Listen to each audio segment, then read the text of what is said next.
ஒரு சஹாபி நபி ஸல்லல்லாஹு அலைஹி வஸல்லம் அவரிடத்தில் வந்து, அல்லாஹ்வின் தூதரே, என்னுடைய தந்தை இருக்கார்ல, எனக்கு அநியாயம் செய்கிறாரு, எனக்கு தவறு செய்கிறாரு, எனக்கு பல இன்னல்களை தருகிறார், நான் என்ன செய்வது?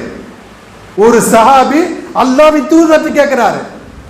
அப்போது அல்லாஹ்வின் தூதர் சொன்னாங்க, வைன் அஸ்லமா வைன் அஸ்லமா வைன் அஸ்லமா, அவர்கள் பெற்றோர்கள் உனக்கு அக்கிரமம் செய்தாலும், பெற்றோர்கள் உனக்கு அநியாயம் செய்தாலும், பெற்றோர்கள் உனக்கு அநியாயம் செய்தாலும் நீ அவர்களிடத்தில் நல்ல முறையில் நடந்து கொள்.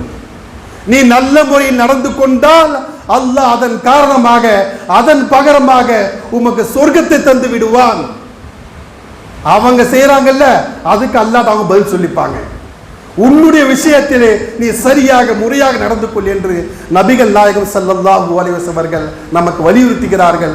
சகோதரர், இது கவனத்தில் கொள்ள வேண்டும்.